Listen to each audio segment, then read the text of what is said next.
चलिए एक और आसान सा क्वेश्चन उठाते हैं, क्योंकि हम लोगों ने टेक्निकल क्वेश्चंस तो उठाए देख ही लिए हैं। सो इसको करने में ज़्यादा दिक्कत हमें नहीं होगी। सो एक बार आप क्वेश्चन नोट डाउन कर लो, ठीक है। क्वेश्चन प्रॉपर तरीके से वीडियो पॉज करके भी आप इसको नोट कर सकते हो। चलिए तो सबसे पहले आप फटाफट बस क्वेश्चन हम लोग को कंप्लीट करना है, क्योंकि इस क्वेश्चन में कुछ भी नहीं रह गया है। इस पूरे चैप्टर में ही अब कुछ नहीं रह गया, बल्कि अब ये ऑलमोस्ट खत्म ही होने वाला है चैप्टर। सो चलिए स्टार्ट करते हैं। सबसे पहले बोला हुआ है income from salary in India.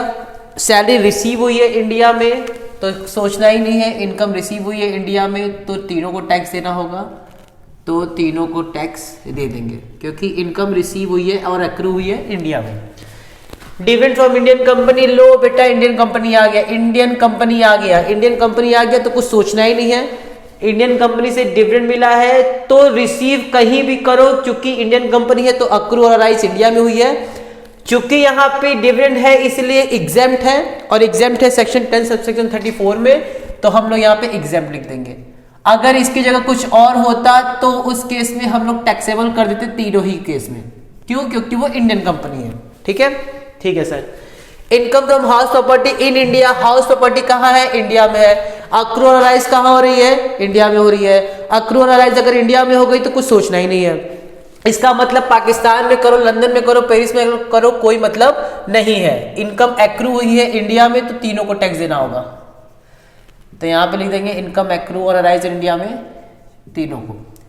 ठीक है, फिर है तुम्हारे पास dividend from a foreign company. बेटा कंफ्यूज मत होना, this is not Indian company, this is not Indian company, this is foreign company. और फॉरेन कंपनी की जो डिविडेंड इनकम होती है वो टैक्सेबल होती है। इंडियन कंपनी होगी एग्जेम्प्ट, फॉरेन कंपनी होगी टैक्सेबल। तो फॉरेन कंपनी से डिविडेंड मिला है तो टैक्सेबल होगा। रिसीव कहां की हो? इंग्लैंड में, और डिपॉजिट भी कहां कर रहे हो? इंग्लैंड में। जब अक्रू और राइज हो गया इंडिया में तो काम खत्म। जब अक्रू और राइज हो गया इंडिया में तो काम खत्म, यानी कि अगर अक्रू और राइज इंडिया में हुई है तो हमें सोचना ही नहीं है, तीनों ही केस में क्या लग जाएगा? टैक्स। ठीक है सर, बिल्कुल ठीक। फिर है income from business in Kolkata. Business कहाँ है? कोलकाता में। काम ही खत्म हो गया। जैसे ही बिजनेस कोलकाता में हो गया, इसका मतलब कि इनकम अक्रू और राइज कहाँ हुई है? इंडिया में। और जब इनकम एक्रू और राइज इंडिया में हो गई तो काम खत्म, हमको आगे कुछ भी देखने की आवश्यकता नहीं है। तीनों ही देश में क्या हो जाएगा? टैक्सेबल हो जाएगा।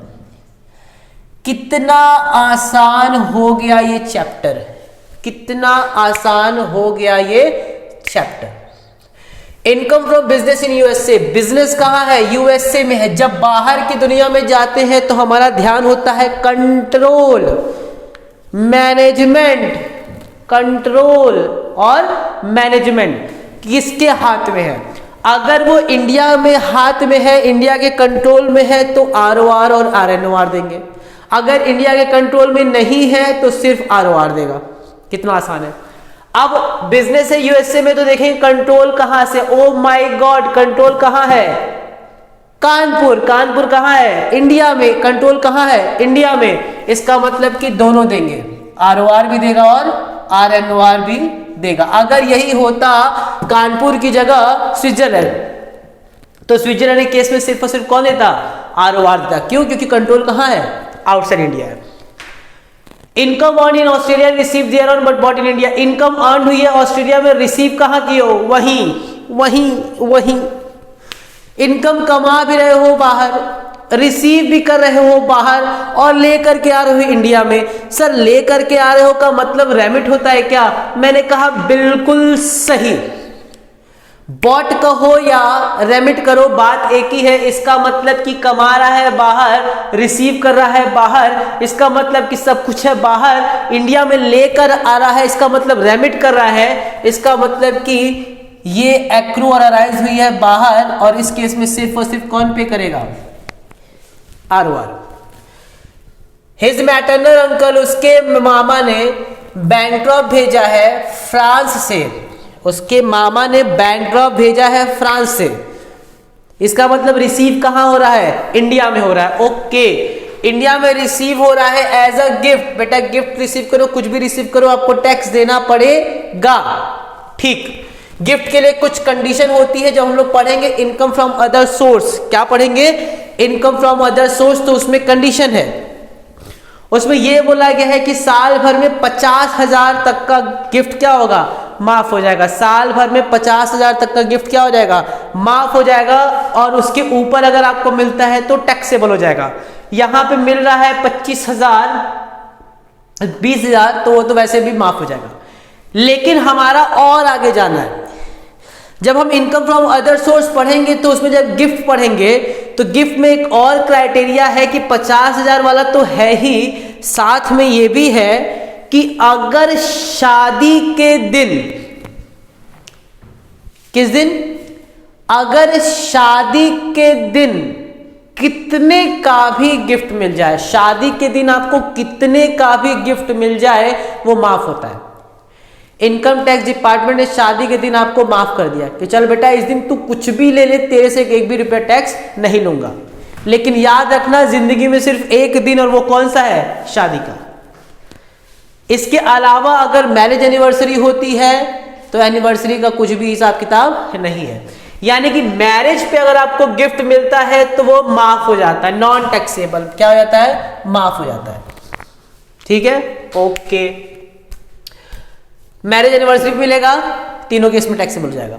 ठीक। Salary income for 3 month for working in Indian embassy, Indian embassy office. Indian embassy office में मैं काम करता हूं। सर ये इंडियन एम्बेसी होता क्या है? इंडियन एम्बेसी तुम लोग पिक्चर में देखते होगे, अपने इंडिया का हर कंट्री में एक एम्बेसी होता है। ठीक। जो अभी मूवी आई थी, कई सारी मूवी में आप लोग देखते होंगे, उसमें एयरलिफ्ट में था एम्बेसी। उसके अलावा अभी वो बजरंगी भाईजान में था। तो एम्बेसी हर एक कंट्री का, हर मतलब इंडिया का एम्बेसी हर एक कंट्री में एक होगा, और हर कंट्री का एम्बेसी भी इंडिया में होगा। ठीक है। बाहर की कंट्री के एम्बेसी में कहां पे वो एम्बेसी है? सर वो एम्बेसी है ऑस्ट्रेलिया में। ऑस्ट्रेलिया कंट्री में भारत की एम्बेसी है। भारत की एम्बेसी की जब हम बात करते हैं तो उसमें जो इंप्लॉई काम करते हैं उनकी सैलरी ऑस्ट्रेलिया गवर्नमेंट नहीं देती है, उनकी सैलरी देती है इंडियन गवर्नमेंट। सर इसका मतलब यह हुआ कि एम्बेसी है ऑस्ट्रेलिया में, काम कर रहा है ऑस्ट्रेलिया में, सैलरी कहां ले रहा है? ऑस्ट्रेलिया में, रिसीव कहां कर रहा है? ऑस्ट्रेलिया में, सब ऑस्ट्रेलिया में। लेकिन उसको जो सैलरी दी जा रही है वो दी जा रही है सेंट्रल गवर्नमेंट या सेंट्रल गवर्नमेंट के द्वारा, यानी इंडियन गवर्नमेंट के द्वारा। तो वो अक्रू और अराइज कहां हो रही है? इंडिया में हो रही है। अगर कोई भी इनकम अक्रू और अराइज होती है इंडिया में तो वो टैक्सेबल होता है तीनों केस में। क्या ये सही है? हां सर बिल्कुल सही है। ठीक। Next, share of profit from firm. Share of profit का मतलब एक बात तो आप इतने दिमाग में बैठा लीजिए कि जो पार्टनरशिप फर्म से अगर अपने पार्टनर को कोई भी प्रॉफिट का हिस्सेदारी मिलता है तो वो माफ होता है। पार्टनरशिप फर्म में से अपने पार्टनर्स को जो भी हिस्सा मिलता है वो माफ होता है। सर समझ में नहीं आया। मैंने कहा ये देखो, ये है तुम्हारी प्यारी सी पार्टनरशिप फर्म, इसमें तुमने कमाया 1 लाख रुपए का इनकम। ओके, 1 लाख की इनकम जो आपने कमाई है उस पर टैक्स लग गया। अब वो आपकी इनकम हो गई 90,000। ये 90,000 चारों में या तीनों में बट रहा है 30,000। इसका मतलब कि ऑलरेडी इनके पास जो इनकम आ रही है उस पर टैक्स लग चुका है।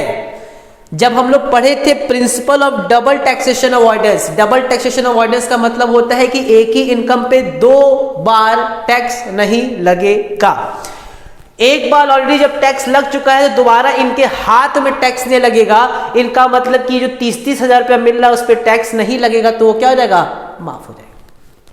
यानी कि ये जो share of profit from firm in India हमको मिला है, प्रॉफिट में से फर्म में से मिला है 30,000 का, इस पर ऑलरेडी टैक्स लग चुका है तो दोबारा टैक्स नहीं लगेगा। इसका मतलब कि ये क्या हो जाएगा? एग्जेम्प्ट हो जाएगा।